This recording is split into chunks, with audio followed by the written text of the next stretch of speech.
Assalamualaikum warahmatullahi wabarakatuh. Kami dari kelompok 4. Perkenalkan, nama saya Nurni Febrianti. Nama saya Melasaka Arifta. Nama saya Aulia Dwi Ananda. Kami di sini ingin mempraktikkan cara mengolah data dengan uji one sampel. Sebelum ke tata caranya, kita harus tahu dulu, apa sih pengertian dari uji one sampel? Uji one sampel disebut juga dengan uji T1 sampel. Uji one sampel adalah salah satu jenis uji statistik yang digunakan untuk membandingkan nilai rata-rata dari satu kelompok sampel terhadap nilai tertentu atau nilai populasi yang diketahui. Uji ini merupakan uji parametrik karena menggunakan data numerik dan mengasumsikan bahwa data berasal dari populasi yang berdistribusi normal, serta melibatkan parameter statistik seperti rata-rata dan simpangan baku. Tujuan dari uji one sampel ini adalah untuk membandingkan rata-rata satu sampel dengan rata-rata populasi yang telah diketahui. Uji one sample t-test juga dapat digunakan untuk menguji hipotesis dalam statistik deskriptif. Uji ini merupakan bagian dari statistik parametrik sehingga asumsi dasar yang harus dipenuhi adalah data penelitian berdistribusi normal. Adapun manfaat dari uji one sampel, yang pertama, menguji kebenaran klaim terhadap rata-rata populasi. Yang kedua, membantu pengambilan keputusan berbasis data. Yang ketiga, digunakan dalam berbagai bidang ilmu. Yang keempat, menilai efektivitas program atau kebijakan. Yang kelima, mendukung uji kelayakan awal penelitian. Dan yang keenam, membantu membandingkan hasil aktual dengan standar baku. Ini adalah contoh data sampel.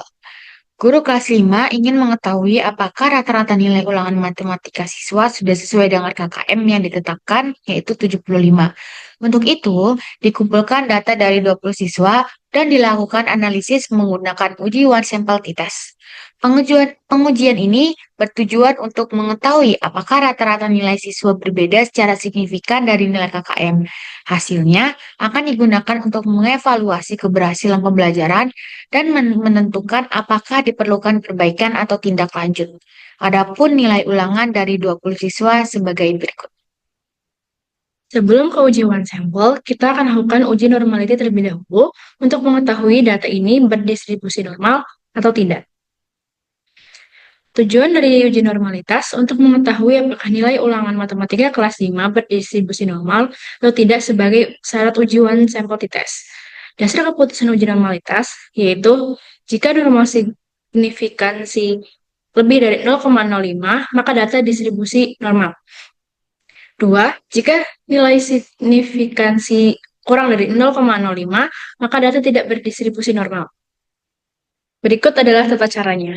Pertama, masukkan file Excel yang berisi data sampel, lalu klik Open.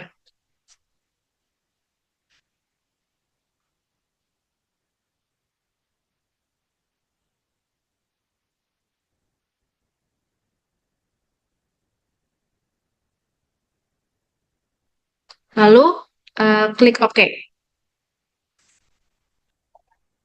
Lalu, data akan muncul di data view. Setelah data muncul pada data view, selanjutnya pilih menu Analyze. Lalu, pilih Descriptive Statistic. Dan pilih Explore.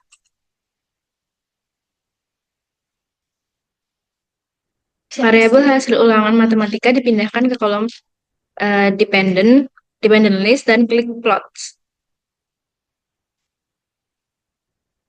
Lalu centang pada normality plots with test. Selanjutnya klik Continue. Dan klik OK. Kemudian akan muncul output uji normality. Lihat dari output, nilai signifikansi Shapiro-Wilk sebesar 0,984, artinya lebih besar dari 0,05. Maka dapat disimpulkan bahwa data atau nilai hasil ulangan matematika adalah berdistribusi normal. Alasan memilih output Shapiro-Wilk digunakan untuk sampel di bawah 50 orang, karena data sampel yang kami miliki adalah 20. Maka kita mengacu pada Shapiro-Wilk. Sedangkan Kolmogorov-Smirnov digunakan untuk sampel di atas 50 orang. Karena datanya sudah memenuhi syarat, yaitu berdistribusi normal, selanjutnya kita lakukan uji one sample t-testnya. Ini adalah hipotesis penelitiannya. H0 nilai hasil ulangan matematika siswa kelas 5 sama dengan 75. H1 sama dengan nilai hasil ulangan matematika siswa kelas 5 tidak sama dengan 75. Mari kita buktikan dengan uji one sample t-test. Pertama-tama, kita pilih menu Analyze, lalu Compare Means, selanjutnya pilih One Sample t-test. Nah, variabel nilai ulangan matematika kita pindahkan ke test variabel. Kemudian nilai value diisi dengan 75. Itu merupakan nilai KKM dari matematika. Selanjutnya, pilih option, lalu klik continue. Dan oke.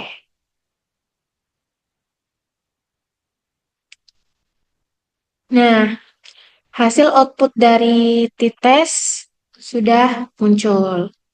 Dasar keputusan uji one sample t-test dapat dilihat dari dua cara, yaitu yang pertama dengan membandingkan nilai signifikansi dengan 0,05 dan yang kedua dengan membandingkan nilai t-hitung dan t-tabel. Yang pertama kita akan membandingkan nilai signifikansi dengan 0,05.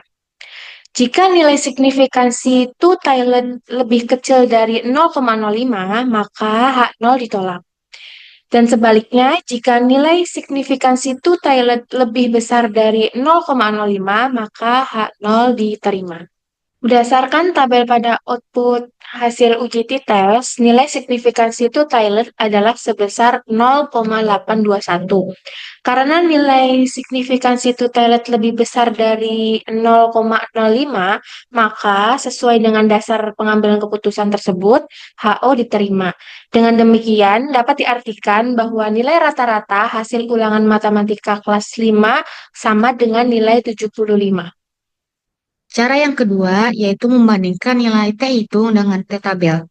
Jika nilai T hitung lebih besar daripada T tabel, maka H0 ditolak. Sebaliknya, jika nilai T hitung lebih kecil daripada T tabel, maka H0 diterima. Adapun rumus mencari T tabel yaitu 0,05 dibagi 2, yaitu 0, hasilnya 0,025 dan DF-nya dan dikurangin 1. N-nya itu karena kita 20 siswa, jadi 20 dikurangin 1 sama dengan 19. Kemudian, lihat pada tabel distribusi nilai T tabel statistik.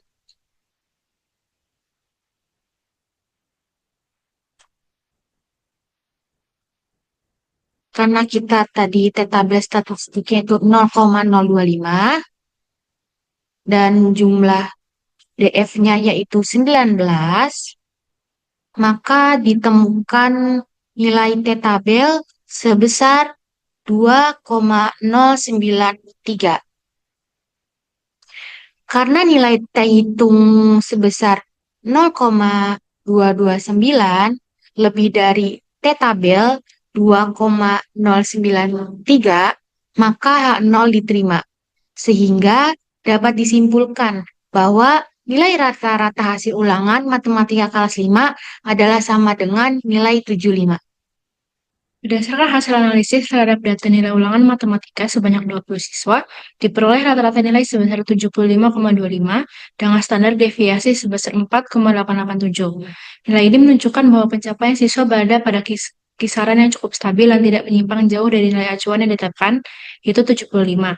Hasil uji normalitas, Kolmogorov-Smirnov, dan Safirovov menunjukkan bahwa data terdistribusi secara normal, sehingga dapat disimpulkan bahwa sebaran nilai siswa relatif merata dan tidak menunjukkan adanya nilai ekstrim atau outlier yang signifikan. Nilai minimum sebesar 67 dan maksimum 85 dengan rentang 18 poin memperlihatkan adanya variasi, namun masih dalam batas yang wajar.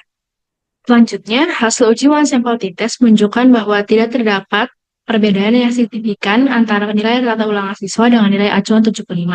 Nilai signifikansi sebesar 0,821 lebih besar dari 0,05. Artinya, secara statistik, prestasi akademik siswa secara keseluruhan berada dalam tingkat yang sesuai dengan standar yang ditetapkan. Hal ini menunjukkan bahwa proses pembelajaran telah berjalan dengan baik dan mayoritas siswa mampu memahami materi matematika secara efektif. Meskipun demikian, tetap terdapat ruang perbaikan, terutama bagi siswa dengan nilai yang berada di bawah rata-rata agar pencapaian mereka dapat lebih ditingkatkan pada kesempatan berikutnya. Sekian pemaparan dari kami, kurang lebihnya mohon maaf. Wassalamualaikum warahmatullahi wabarakatuh.